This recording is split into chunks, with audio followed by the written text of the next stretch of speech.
आपल्या घरामध्ये कुणाला बीपीचा प्रॉब्लेम आहे असं कधी तुम्हाला वाटतं का?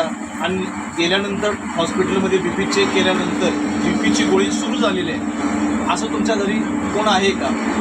किंवा जर आपल्या घरी कुणाची अँजिओग्राफी झाली असेल, हार्ट प्रॉब्लेम असेल आणि मग अँजिओग्राफी झाल्यानंतर ब्लॉकेज आहे असं जेव्हा सांगण्यात येतं तेव्हा आपण घाबरतो, असा कधी प्रसंग आपल्यावरती आलेला आहे का? अँजिओप्लास्टी केलेलं आहे, बायपास केलेलं आहे, पण तरीसुद्धा हार्ट प्रॉब्लेम आपल्याला पुन्हा पुन्हा जाणवतो. असं तुमच्या आसपास कुठं घडतं का? असं जर घडत असेल किंवा तुम्हाला कधी हार्टचा प्रॉब्लेम येऊ नये, ब्लॉकेजचा प्रॉब्लेम येऊ नये असं जर वाटत असेल तर हा व्हिडिओ तुमच्यासाठी एक वरदान घेऊन येणार आहे. कारण आज तुमच्या सर्वांच्या समोर एक असा डेमो मी या ठिकाणी करून दाखवतोय की ज्याचा उल्लेख 1931 साली डॉक्टर ओट्टो हेनरिच वासबर्ग यांनी सांगितला होता. हार्ट डिसिजेस, हृदयविकार आणि कॅन्सरसारखे घातक आजार कशामुळे होतात? तर आपली बॉडी ॲसिडिक झाल्यामुळे होतात. आणि मग आत्ता आपण चर्चा करतो तर ब्लॉकेज या विषयी.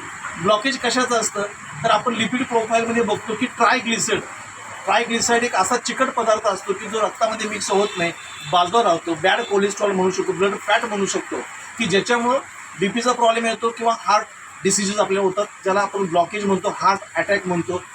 तर यासाठी एक जबरदस्त सोल्युशन आज या निमित्तानं तुम्हाला सर्वांना मी देतोय. आपण बघू शकता की या ठिकाणी माझ्या समोर ग्लास, काचेच्या ग्लासमध्ये पाणी आहे, बरोबर आहे, हे प्युअर आहे. आणि इथं मॅडम मी मोहरीचं तेल ओपन करून द्या. मी याच्यामध्ये मोहरीचं तेल टाकतोय, एक डेमो म्हणून या ठिकाणी तुम्हाला करून दाखवतोय. तुम्ही बघू शकताय, दुसरा चमचा वापरलं. तुम्ही बघू शकताय की या ठिकाणी मोहरीचं तेल आहे आणि हे जे मोहरीचं तेल आहे हे तेल पाण्यामध्ये मिक्स होत नाहीये. का होत नाहीये तर त्याचा तो गुणधर्म नाहीये, त्याचा स्वभाव नाहीये आणि एक ब्लॉकेज म्हणून ते थांबतं. आपण थोडंसं काय करू, हे हलवण्याचा प्रयत्न करू आणि तुम्ही बघाल की त्याचे पार्टिकल्स वेगळे होत आहेत पण मिक्स होत नाहीये. अशाच पद्धतीनं आपल्या रक्तामध्ये एक चिकट पदार्थ असतो की जो ब्लॉकेज म्हणून आपल्याला दिसतो. इथं त्याच्यासाठी आपण मोहरीचं तेल घेतलेलं आहे. आणि जर बघितलं तर किवा कायपो कंपनीचा एक जबरदस्त प्रोडक्ट आहे, आयुष सर्टिफाईड प्रोडक्ट आहे, याला हिलिंग स्प्रे असं म्हणतात. आपण बघू शकता किवा हिलिंग स्प्रे. तर या ठिकाणी हा जर स्प्रे आपण यूज केला तर काय होऊ शकेल?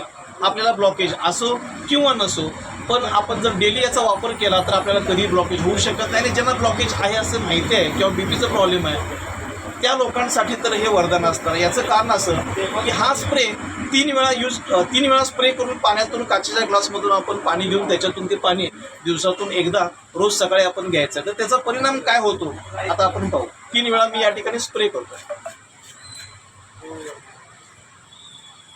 तुम्ही निरीक्षण करू शकताय,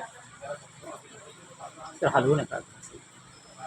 हे जे ब्लॉकेज आहे हे वितळायला सुरू झालेलं आहे.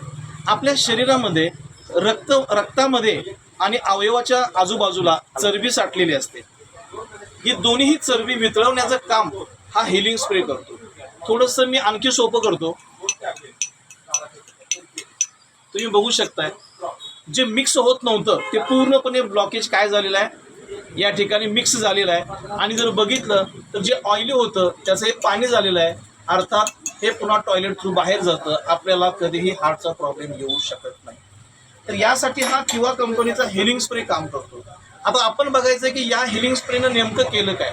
तर हा जो हिलिंग स्प्रे आहे हा पाण्याची जी pH लेवल आहे, असं ठेवलं, पाण्याची जी pH लेवल आहे ही पाण्याची pH लेवल 10.5 ते 11 करतो. म्हणजे आपली बॉडी ॲसिडिक करून अल्कलाईन करण्याचं काम हा हिलिंग स्प्रे करतो.